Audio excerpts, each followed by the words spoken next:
maaga ako kasi para ano, Alis ka? magluluto ako eh. Luto. Opo. Napakain mo muna yan bago ka magluto. Papakainin ko muna si Sunny bago ako magluto.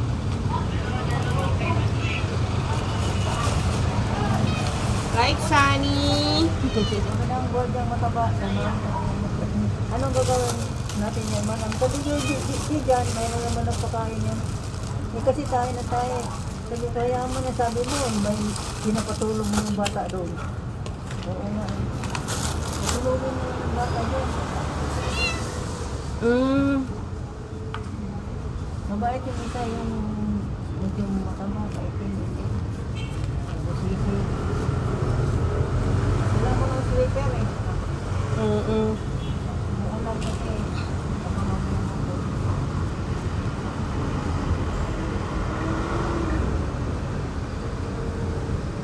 Ano ulam niya? Ganon din? Po? Ano yung gatas? Di po, antibiotic po. Yung bagay ng pinili mo kahapon? Antibiotic po.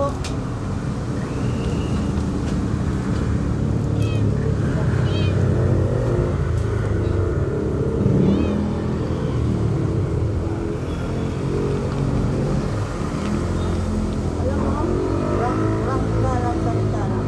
Ginagawa yan sa tao na aso na importe. Diba? Karamihan na aso po sa importe, gastusan nila. Yung ganyang pusa, yung daw hindi nila gastusan. No pansin, di ba? Hindi mo ba napupunan? Ayaw nila sa aspin. Di ba? Opo, sa walang breed. Ah. Gusto nila, lagi kang kakarga, i-postcard nila, bilihan nila ang lupad. Pero yung ganyan, hindi nila pinapansinan. Ako, isa ko rin sa hindi ako nagpapakain, hindi nagpapansin kasi hindi ko naman kaya. Upo lang ako rito, binabantayan ko lang, titingnan ko lang. Mabuti nga yung isa maswerte, ilampun sa laundry. Kasi ang laundry, maraming dardaga.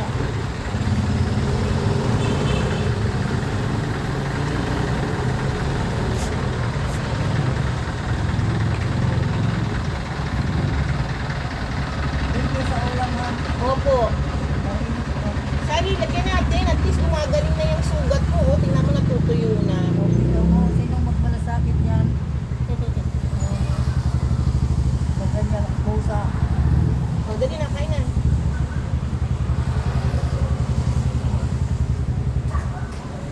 Kung sa gabi, hindi mo pinakain ng dinipan niya? Ha? Kasi nakasin pa lang pusa sa buwan mo. Naalala ko po siya, lalo na pag umuulan. Ayan na nga yun ang tinanong ko eh. Tinanong ko eh. Opo.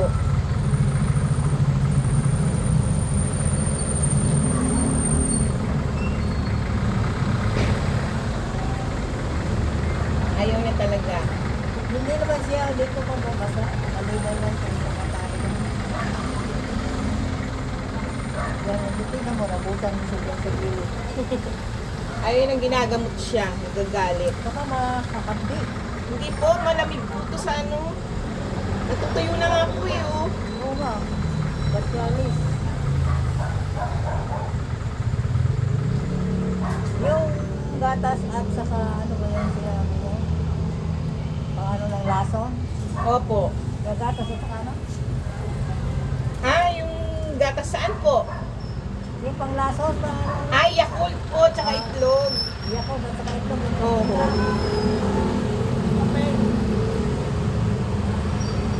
Sabihin mo nga yung sisig lang ko. Kasi yung aso niya, lagi nagsusuka. Pinagala niya. Yakult at saka itlog. Iyak lang.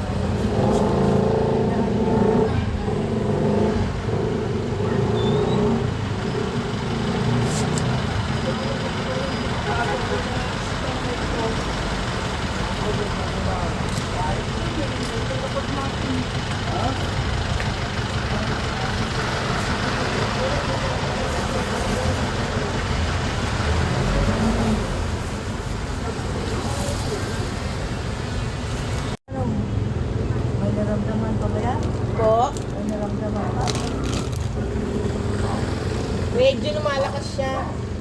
Bumaba na naman siya. Lumabay yan. Mamaya ko lang nga lagyan ng pagkain na Anong oras? Alas 7 na naman. kailangan ubusin yan. Mamayang gabi na naman. Puntahan mo na naman. Opo, kagabi pinagtahan ko siya. Kasi nga ginagamot ko 2 beses eh. Tingin lang kayo. Antibiotic niya. Oh, Sunny. Tingin lang ka ng buwan dyan.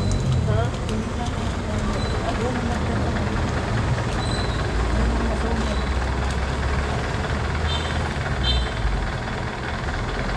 Halo mo. Oo, kasi yung kailangan niya kainin, may gamot to eh. Hindi sa bilog. Oo? Yung bilog.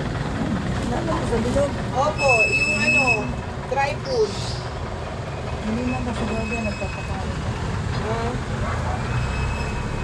Kailangan niyang kainin yan kasi merong gamot. Oo, dapat na. Kaya wala ka siya. Para ano, gumaling na siya. Sabi ko, inigaw ko pala sa sementeryo. Ano kakainin sa sementeryo? Buto ng patay. Sabi ko gano'n, iyak.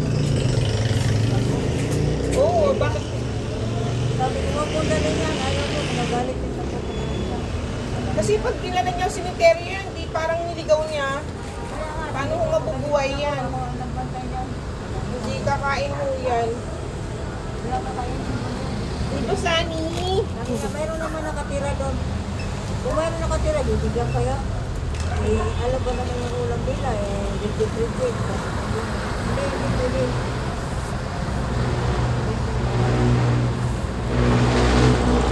Sabi ko, sige.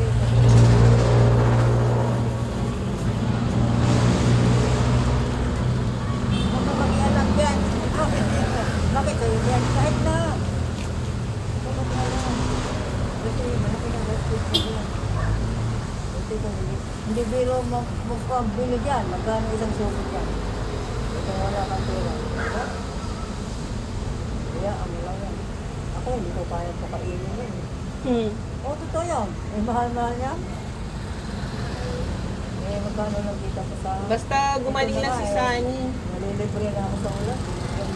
At saka merong ano. Ano po yan eh, ulam namin kagabi, inadobo ko yung isda.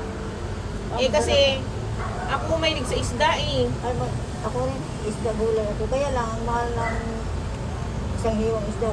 40, isang buo, 80. Oo, mahal daw talaga isda. Kaya ako makakain ng isda. Malilibre ako sa ulan. Kahit ang ihilan ko, 12.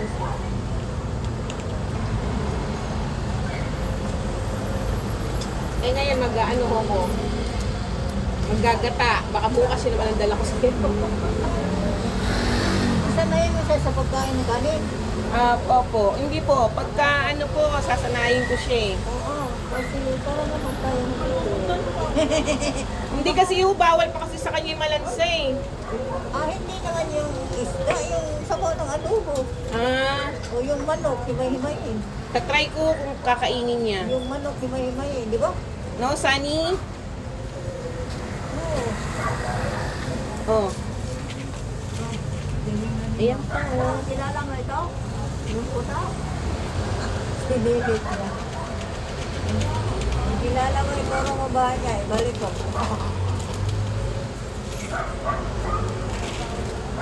Silip na kayo ng silip. Yung tungboy dyan, sabi niya, kung may bahala ako niya, dadalhin ko yun.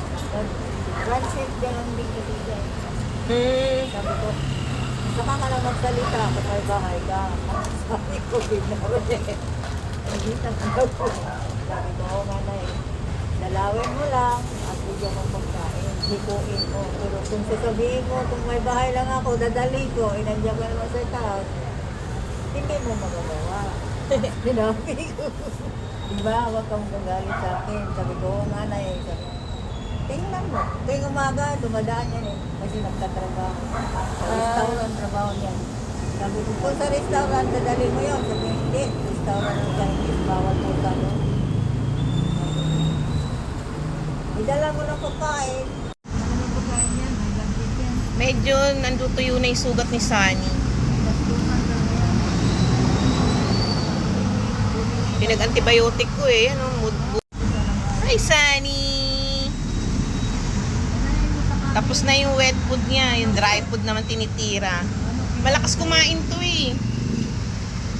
Mamaya yan, kainin niya yan. Opo. Mauubos niya yan mamaya pagdating ko. Hindi, huwag mo siguro doon yan. Kumakain lahat yan. May pusang ligaw rito. Ay, opo, okay lang kung kainin ng pusang ligaw. Okay lang sa'yo. Oo. Okay lang oh, kainin nila. Hindi ko itaboy. Baka hayaan ko siyang kumain. Ano naman yung siya nagagalit? Nakatingin din. Nakakapagalaman niya. Sunny! Opo. Medyo natutuyo na eh.